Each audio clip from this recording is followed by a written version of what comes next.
আমি স্ক্রিনটা শেয়ার করছি। পুষ্পেন্দু হ্যাঁ স্যার। পুষ্পেন্দু হ্যাঁ স্যার। শুরু করে দাও। ঠিক আছে স্যার। শুরু করে দাও। হ্যাঁ।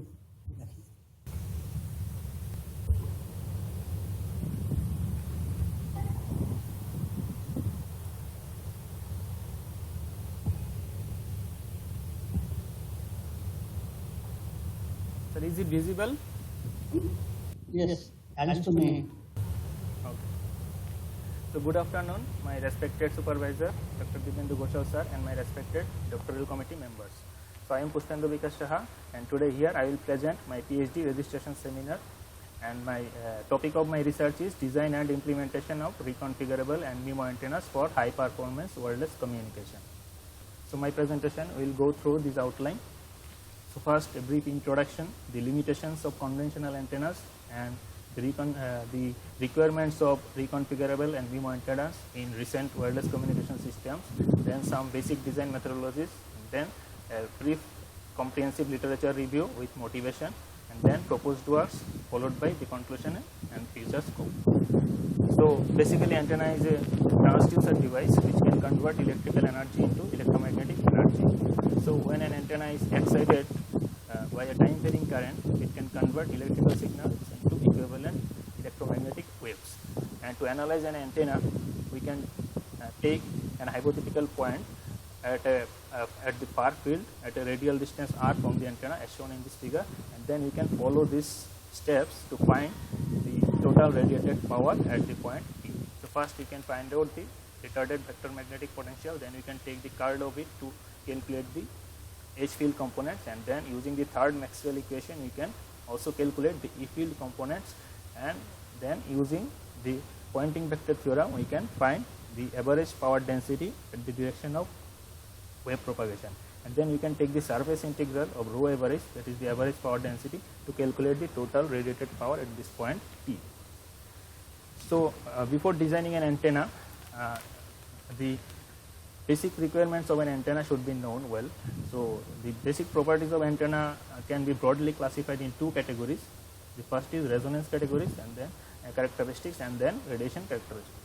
So under resonance characteristics, the reflection coefficient should be below -20 decibel for the entire operating band, and the VSWR should lie below 2, and it should have sufficient impedance bandwidth. And in radiation characteristics, its radiation pattern should be stable and omnidirectional type, and it should possess high gain, directivity, and efficiency. And also it should have less cross polarized radiations. So there are several types of antennas like wire antennas, loop antennas, horn antennas, microstrip antennas. So among all these antennas, the microstrip antennas are most widely used because of their low profile and easy fabrication process. But the ordinary microstrip antennas also, there are some limitations. Most of the existing microstrip antennas have the fixed operating bands, means their operating frequencies as well as the radiation characteristics, polarizations cannot be varied. And also the single element type microstrip antennas are mainly used for single link communication, which cannot be used for data rate enhancement in MIMO operation or something like that in the next generation communication systems. So for this we are switching to some other types of antennas which are reconfigurable as well as the MIMO antennas. So the basic requirement of reconfigurable antenna is that the recent wireless communication systems require the multi-band operation. For multi-band operation, we have already the multi-band antennas, but multi-band antennas are not energy efficient. For example, for a single band operation, the multi-band antennas will transmit in multi-bands. So this is not power efficient. So if we can design an antenna which can reconfigure its operating bands when it is needed as per the requirements of the system, then it is fine. So this type of antennas are called the reconfigurable antennas. They can alter their resonance characteristics as well as the radiation characteristics. So based on the property which they can reconfigure, they can be classified in several categories like frequency reconfigurable antennas, pattern reconfigurable, polarization reconfigurable, and hybrid reconfigurable antennas. And there are the design techniques are mainly, there are three types of design techniques. First one is the mechanical process, which is not that convenient, because in mechanical process we need the structural alteration using the stepper motors, microcontroller like things. So this is not a convenient way of reconfiguration. Then the optical process. In optical process also we use the photodiodes and photoconductive materials, and the most convenient one is the electrical process. In electrical process of reconfiguration, we use the RF switches. So there are several types of RF switches like pin diode based switches, FET based switches, MOSFET based switches, vector diodes, etc. So there are standard the biasing circuits for designing these RF switches, and also for simulation purpose we can use the standard equivalent circuits for both the on and off states. So using this we can simulate before fabricating these antennas. So for FET based switches, the switching is controlled by the bias gate voltage. If the gate voltage is kept above pinch of voltage, then it is on state, and if it is kept below pinch of voltage, it is off state. So of all types of switches, RF switches, there are some pros and cons. So the switching response is fastest for these FET based switches, but it has its cost is very high, and also it has the DCRF, excellent DCRF isolation, but its cost is very high. And the MEMS based switches, it has high DCRF isolation, but the switching response is slow. So regarding, based on all these criteria, we can choose the pin diode based RF switches. This is the mostly used RF switches because of their low cost and also fast switching response. And DC RF isolation is poor, but several arrangements can be done to overcome this. So there are brief comprehensive literature review on reconfigurable antennas. So already several techniques have been applied to design reconfigurable antennas, like the inverted E-shaped patch, circular SRR, then slotted ground, metastructure, CPW, all these things. And in most of the antennas they have used RF pin diode based switches, and also the other types of switches are also there in literature, like directed diodes, magnetic bias, passive switches, etc. But in maximum, in most of the designs, existing designs, what we can find, the operating bands are not clearly distinguishable.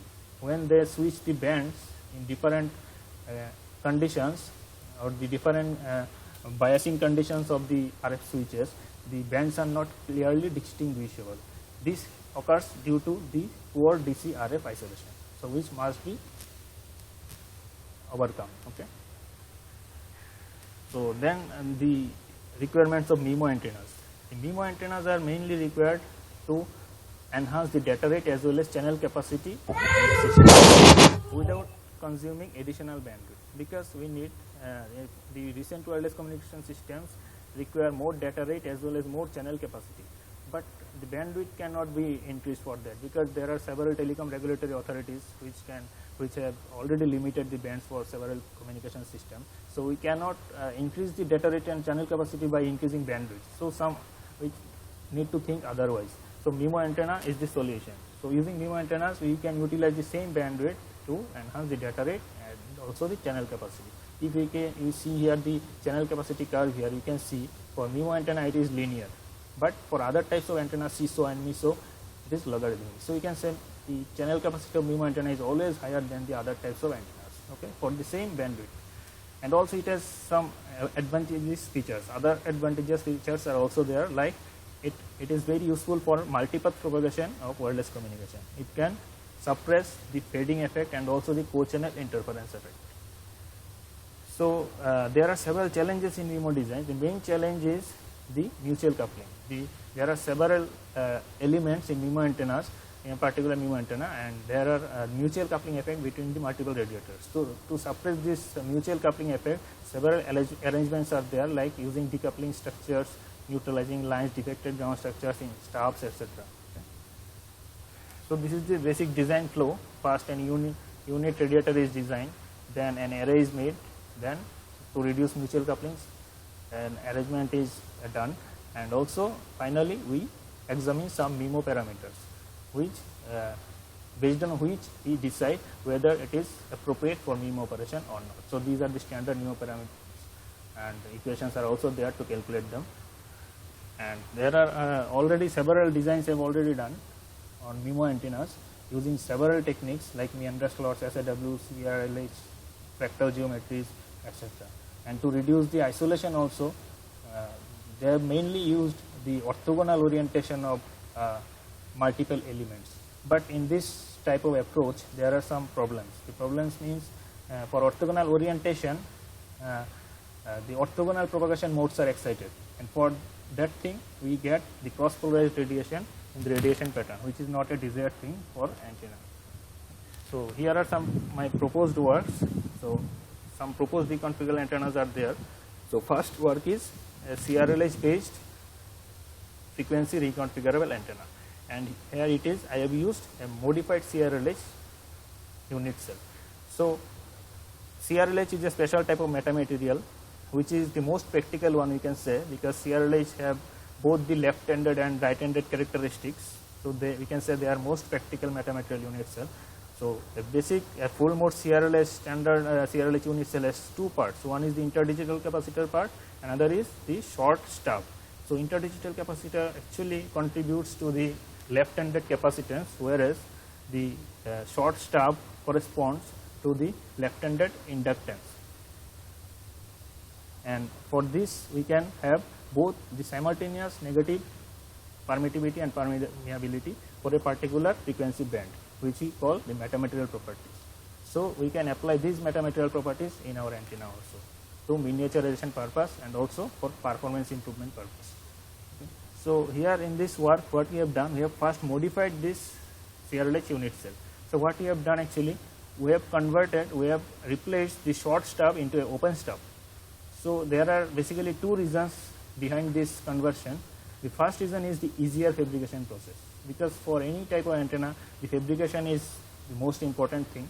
So if we use a via feed structure, it is very easy to fabricate. And not only this one, there are some other advantages also. Like if we use short stub, because of the via connected here, the via works as a monopole, and which creates orthogonal mode propagation, which again creates cross polarized radiation. So using this thing, the open stub, we can have several advantages. So that's why we have modified this using an open stub instead of the short stub. So here this structure corresponds to this type 1 half mode CRLH unit cell. There are basically three types of CRLH unit cells, half mode, two half mode structures, one is type 1, another is type 2. So in type 1, what is missing? The left-handed inductance part is missing because the VI is missing. If we see the equivalent circuit here, we can see the left-handed inductance is missing here. And there are standard design equations using which we can initially calculate the dimensions of this CRLH unit cell, but we have done several parametric analysis also to reach our results.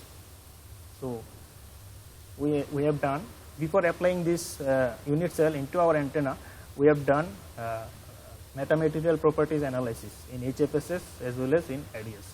So what we have done a Floquet port analysis in HFSS and extracted the S parameters here, S11 and S21. So we can see a crossing over here. So there is a chance of getting metamaterial properties here in this band.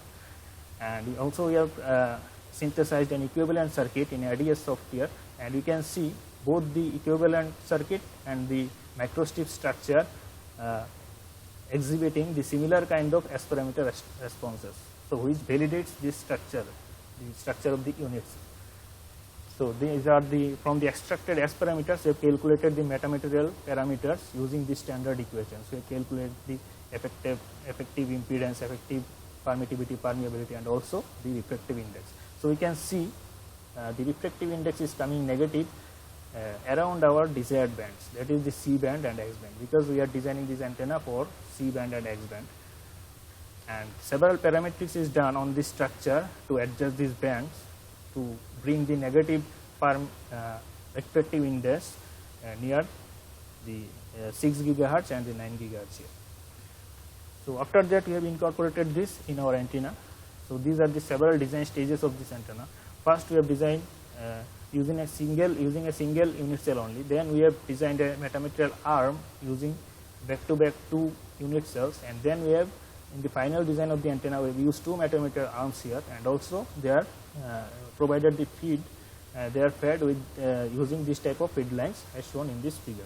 And these are the S parameter responses for the different design stages, and you can see the final antenna shows the wideband resonance, wideband dual band resonance here.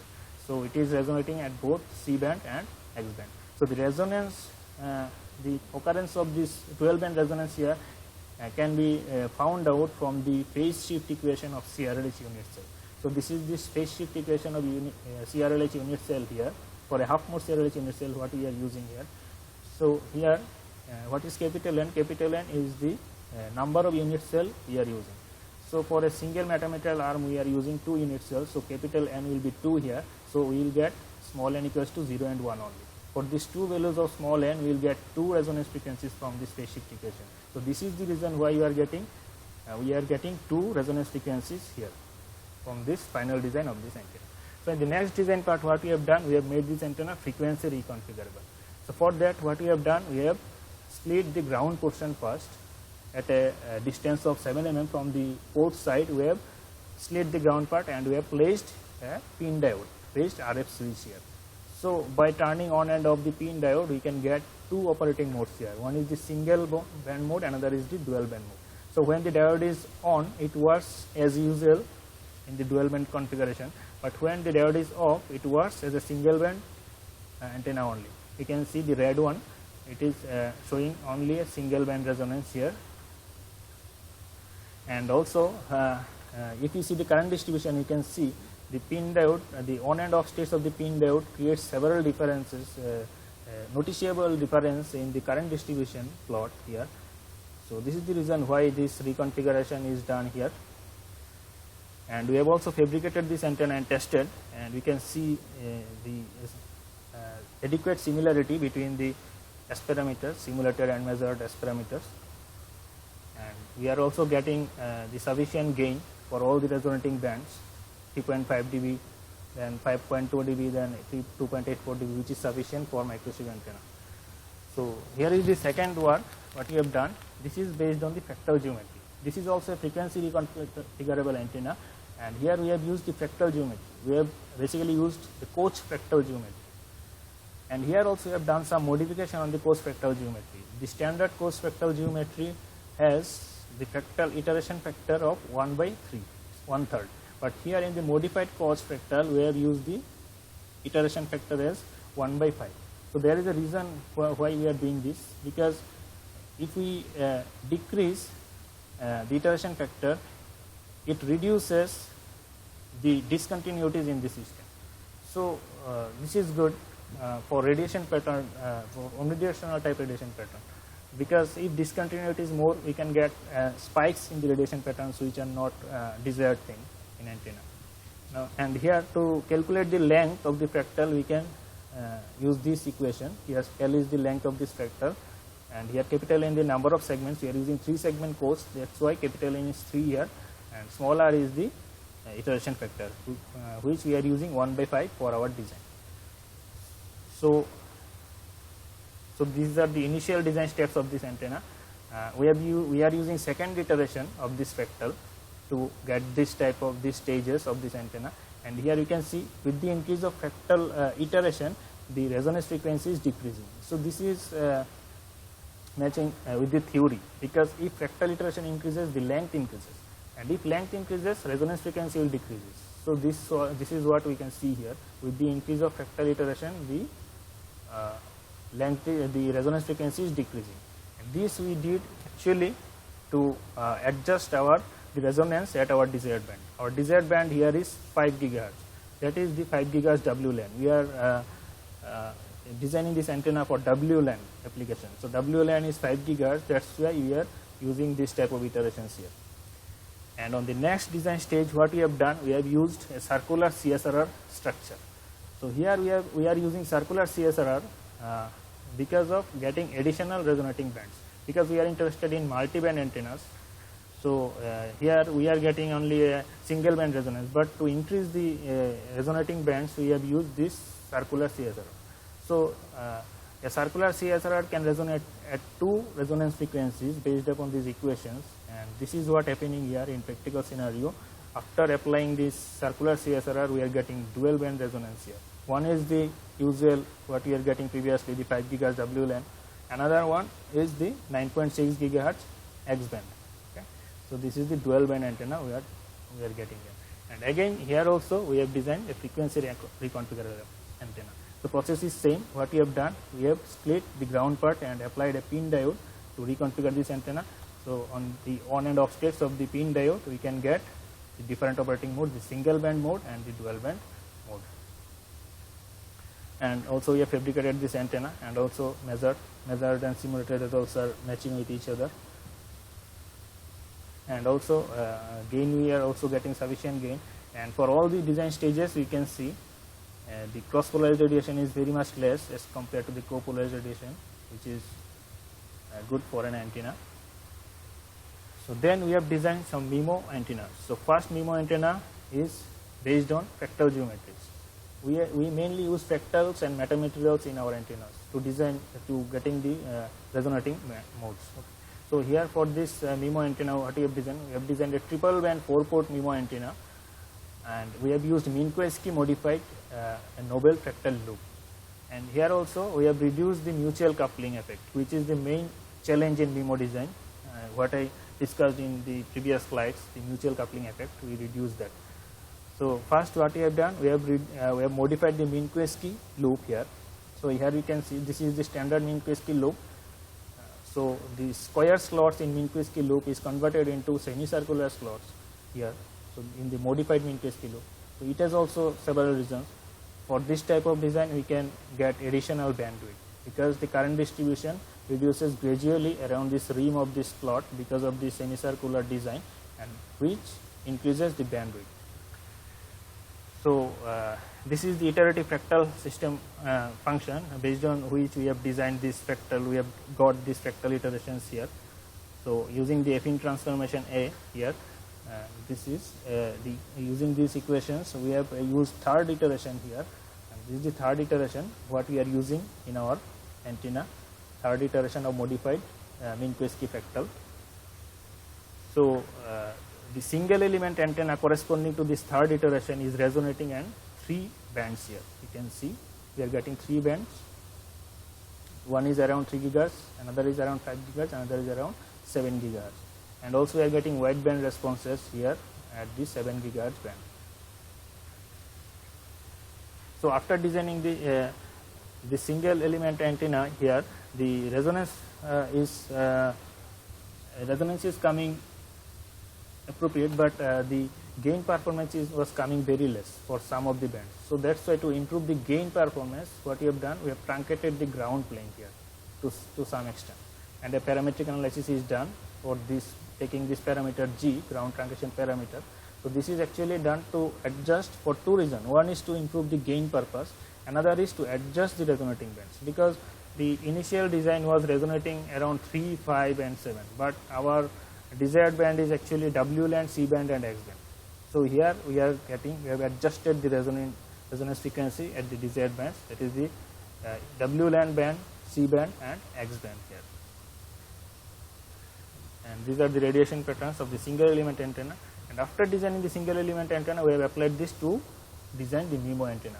We have used an array of this single element antenna to design the MIMO, and the separation between these unit elements is kept 5 mm. This is also set by empirically using parametric analysis. And also we have measured, the measured results are matching with the simulated ones. And these are the radiation pattern. We are getting almost omnidirectional type radiation from the MIMO, 4 element MIMO, and gains are also sufficient.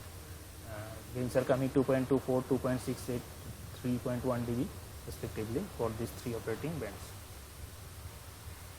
And also we have examined the MIMO parameters, which is the most important thing for a MIMO antenna, and we are getting values. We are getting the expected values of MIMO parameters here, what it should be for a MIMO antenna.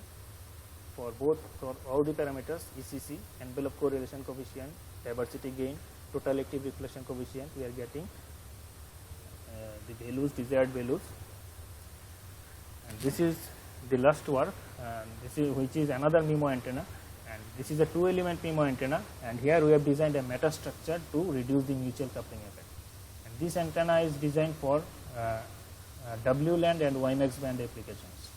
WLAN and WiMAX are two bands which are very adjacent to each other. So multiband antennas are there, but the multiband antennas with the bands which are very adjacent to each other is very rare in literature. So WLAN is 5.2 gigahertz and WiMAX band is 5.8 gigahertz. So we can say they are very adjacent to each other. So we have got the resonance for both the two frequencies with less mutual coupling effect. So to design this antenna, first we have designed the unit radiator through several design stages here. You can see first we have taken a trapezoidal patch here. Okay. So standard rectangle is converted into a trapezoidal shape to adjust its resonance frequencies. This thing is actually done to adjust this resonance frequency. The slope of this non-parallel side of this trapezoidal patch decide the resonance frequency here. We have varied the theta. For different values of theta, we are getting different operating bands here. So we have chosen the resonance frequency near this 5.2 gigahertz, which is the WLAN frequency.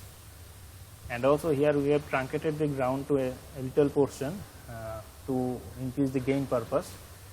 And after designing this single band antenna, we are getting single band response here. We have applied CPW here. So we have used the conductor backed configuration for the CPW feeding here, and this thing is done actually to split the resonating band here. What we are getting here, we have split this resonating band here. After applying the CPW, we can see the splitting of resonant bands, and after splitting the parameters are adjusted like that. After splitting, it is resonating at 5.2 and 5.8. that is the desired operating bands. And to design the CPWs, there are standard equations we have used, and also we have done several parametrics after analytical calculations. So this is the final design of the unit element, and this is clearly resonating at the two bands 5.2 and 5.8 with clear isolation between them. So there is less chance of interference, you can say.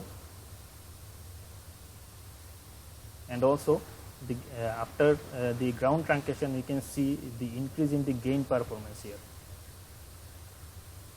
And after designing the unit element, we have designed two element MIMO here, and we have placed this the two elements face to face because of to create with the purpose of creating pattern diversity. So along with the isolation improvement, we have also introduced pattern diversity in this MIMO antenna. So which is very necessary to reduce the fading effect and co-channel interference effect in multipath propagation of wireless communication.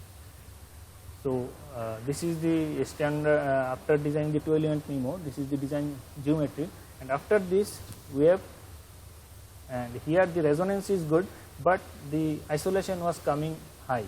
It was coming around 15 decibel, but according to the theory, the isolation should come above 20 decibel.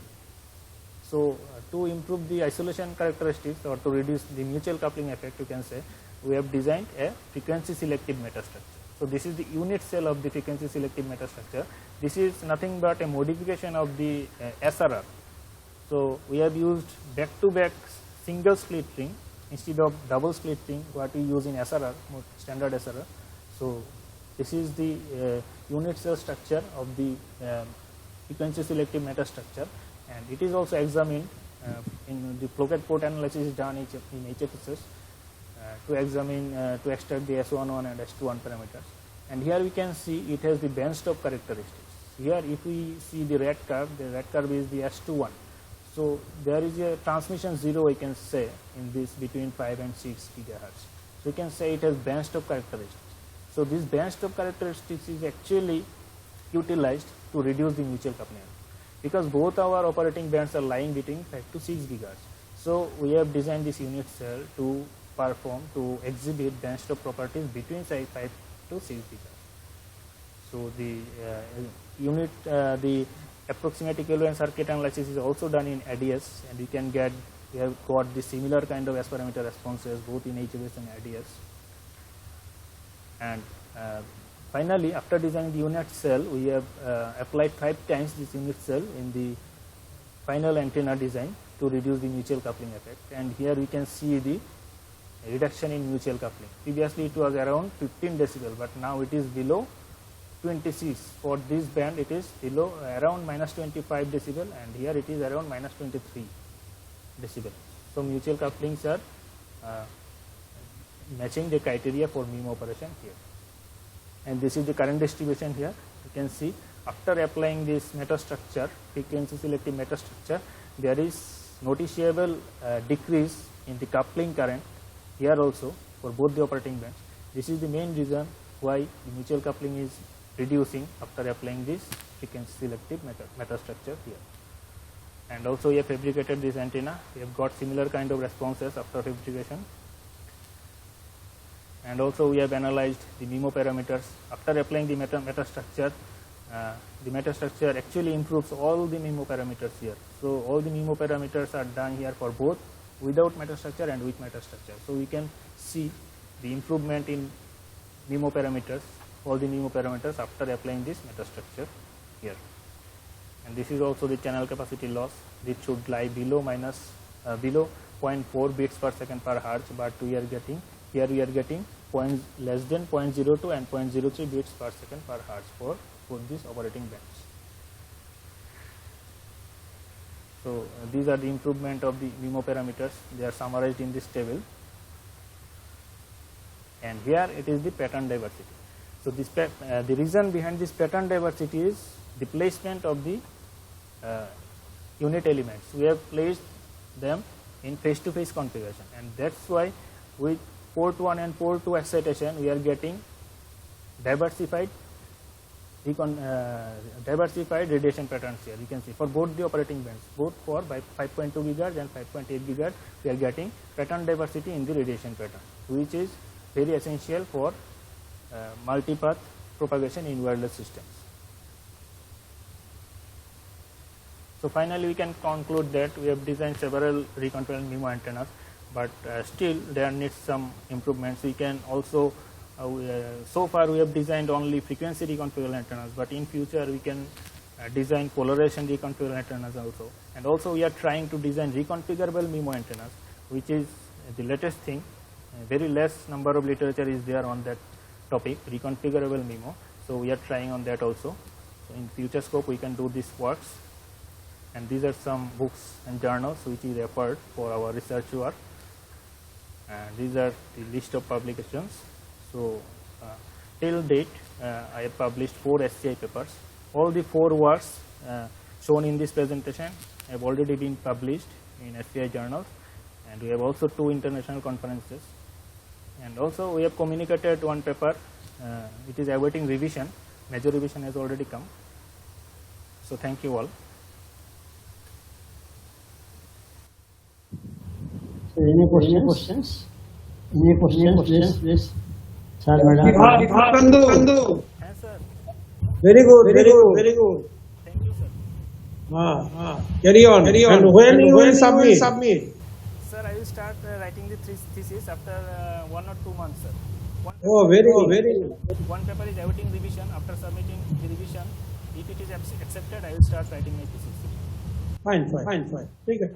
From my side, there is no problem. Okay, sir. Okay. I have no question. Okay. Sir, thank you. Okay. Thank you, madam. Thank you, sir. So I am leaving. Okay, sir.